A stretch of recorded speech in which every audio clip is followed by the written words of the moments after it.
Hey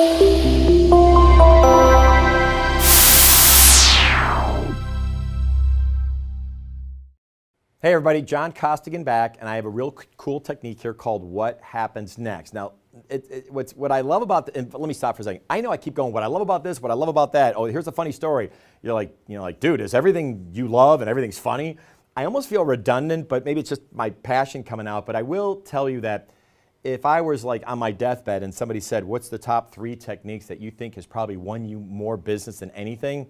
This is one of them. So I might think everything's a funny story, and I might think I might love all my techniques, but this is like Michael Jordan's. This is like, it has nothing to do with Jordan. It's just really that good. Okay, so the technique, and oh, by the way, when I did my CD years ago, I was screwing this up. What to say and how to say it. I'm re-releasing it, and it's going to be coming out, and I'm re-releasing it because I have changed. Why? I've gotten my butt handed to me on some of these techniques, and I never went back into the studio and I redid this, and this is one of them where I kind of got it handed to me. On my older CD, for example, if I was making a cold call and somebody picks up the phone, I knew they were busy, and they're like, hey, tell you what, just send me some information. I went, great, no problem. Let me send it out. Let me get your email. Perfect. Hey, I'll follow up with you next week. Hey, really quick, if you get my information and you love it, hey, what happens next? Well, I used to say that back then, right? Well, you know what happened? Somebody did this to me, and when they did it to me, I was like, what happened? I'm like, I don't know. Dude, call me next week. I'm busy. And I kind of got pissed off about it. Well, what's funny is that I'm on a CD going, oh, go do this, go do this, go do this. But then when someone does it to you, you're like, okay, whoa, whoa. What are you, selling used cars while you're at it? And by the way, I apologize for any used car salespeople out there. I know it's kind of the term we use about talking about, hey, let's go. We don't want to be that person, right? So, but I almost felt that way. And when someone did it to me, that's how I felt. So let me kind of redefine what happens next. First off is it works great in the negotiation phase, towards the end. If somebody says, hey, listen, can you think you might be able to do better on your price? And oh, by the way, you might do the good question, why'd you ask? I get all that, but let's pretend you really come down to the point where you might discount. I might say, listen, not sure if I can or not. I'm probably gonna have to go talk to somebody, but let me ask you, if I can discount it, and I don't know if I can, but if I can, hey, what happens next? I mean, where do we go from here? Now it's okay, because I think you've established communication, some rapport, some trust, some competence, some credibility, and I think you need some of those things to play that card, that what happens next card. When you do it really early on, you haven't earned those stripes yet. It's funny, I'll tell you again, another funny story, right?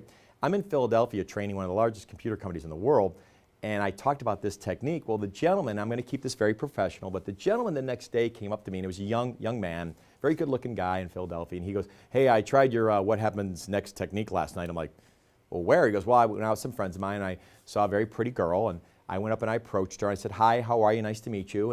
And she said, nice to meet you. And he's like, you mind if I buy you a drink? And she said, sure. And he was telling me this story. So this is real life. This is John making this up. And so I said, so when did you use that technique? He goes, well, about 2 minutes into it, I said, listen, you're a really pretty attractive lady, and I hope I'm not that bad. Listen, if this all works out, what happens next? And I'm like, dude, what are you doing? And I go, what happened? He goes, she actually threw the drink I bought her on me. I go, as she should.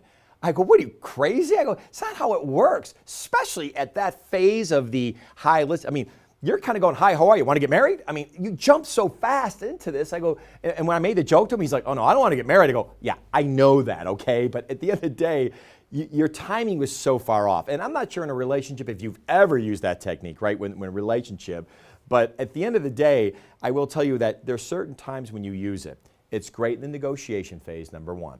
But number two is, if you're going to do it sometime early on, I think you got to really soften it.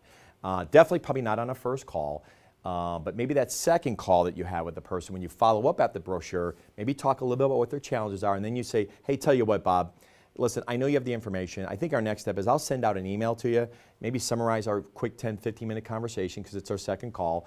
But hey, can you kind of walk me through, once I provide this to you, and if I can give you something maybe helps your business, hey, can you kind of walk me through what your next steps are? I mean, how do you guys do business? Is this something that's a priority for you?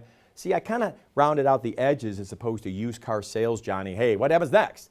Okay, so you can see there's different ways of saying it. Hey, so what are your thoughts? I mean, how soon is this? How soon you want to do this? Or where do we go from here? Hey, is there anybody else that probably needs to get involved with this based on our conversation? Those are all different ways of saying, hey, let's not work for free here, either one of us. If this is something you want to do, great.